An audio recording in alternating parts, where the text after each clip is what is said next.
This is a part of Crrow777's episode 226 off of his channel. He's a good friend of mine and I like what he's talking about here. I think this fits in with everything I've been saying on this other court case that's happening, because listen to what they're talking about. Just listen. Anyway, let's play his bit of his hangout. Thank you so much. Leave your comments afterwards.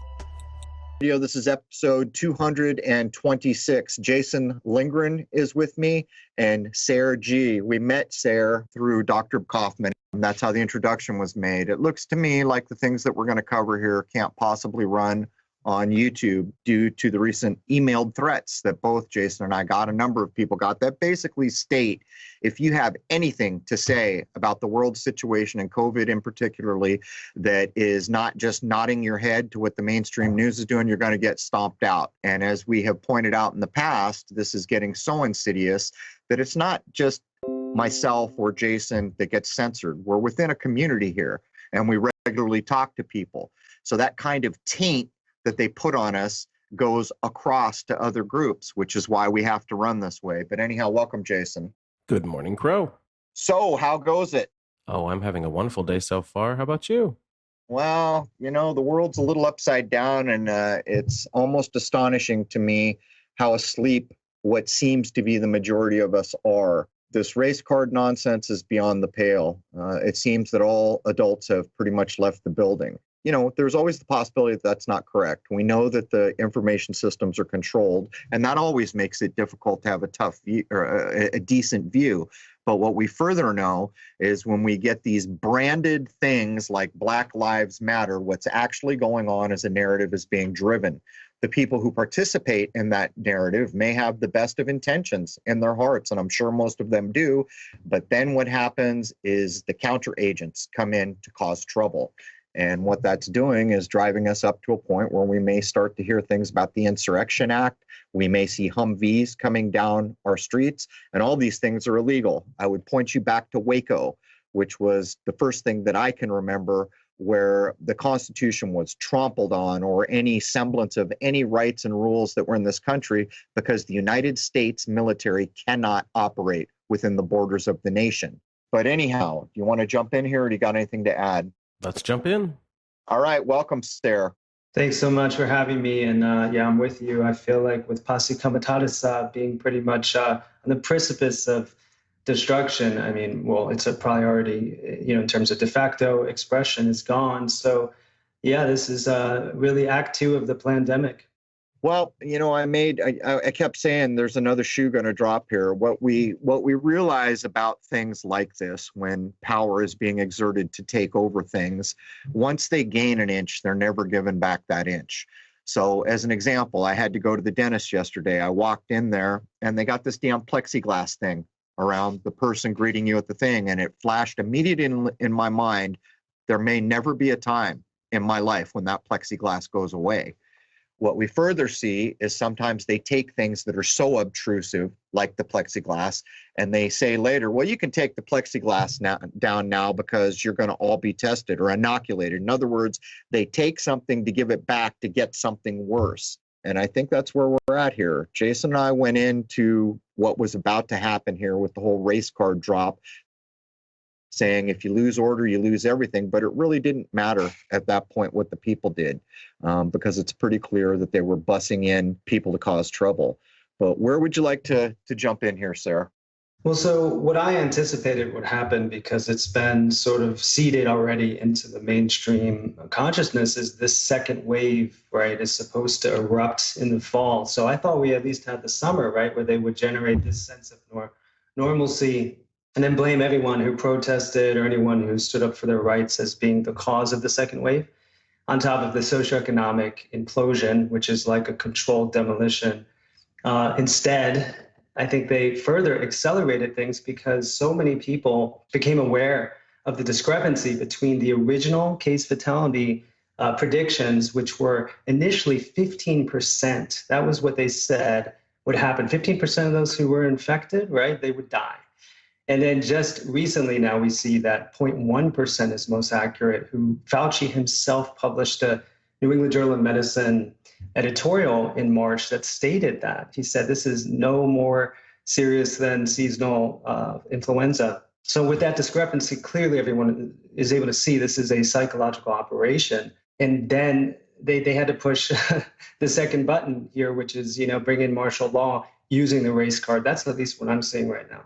Well, we had a brilliant engineer leverage off one of the asks I did in a previous episode, where I simply said, please take the stated death rate, fake like it's true, which it is not because COVID doesn't exist, and take the stated world population, and since you're brilliant with numbers, figure it out. And it's less than 0.1. As a matter of fact, it's 0.0 or 0.00 something I've forgotten, but it is bookmarked there in my forum. And so what we can see is that logic has left the room. And as an example of this, I don't watch the news. And so it's kind of a catch-22 for me, because most of the time Jason has to say, hey, dude, did you know this thing happened? And I would say no. And he would bring me up to speed because I refuse, which, I understand everyone can't do this. But what I was clicking through, looking for the TV listings, because the TV listings reflect the programming. And this news bulletin from the local news came up and said there's a curfew. So Providence has a curfew. I think it was 9. And then 2 big cities next to it, Warwick and Cranston, it was 8. But here's where logic flees the scene. This is the intentional kind of mind weaponing of people, turning them into children where logic isn't even part of the conversation. Everyone's got to go to bed by 8, except the protesters, because they are essential. When in fact, what they're doing is leveraging off the fact that they're claiming the protests got out of hand to put the curfew in the first place. So the cart is not only in front of the horse. The cart doesn't have a horse. As a matter of fact, there's no damn cart at all. So this is where we have come to, where logic is not to be seen. This is now all be driven by fear, manipulation, media oversaturation, and everything. But when we first talked to you, we had HR 6666, I believe it is, on the top of the docket that we were going to talk about. Do you want to go down that road, or do you want to go a different way since some time has passed? Well, yeah, I'd like to touch on it. First of all, though, of course, acknowledging the work of Andrew Kaufman, who actually put us in contact, because basically, I think what is most important for your listeners to be reminded of is that we see here unfolding in real time globally the weaponization of germ theory.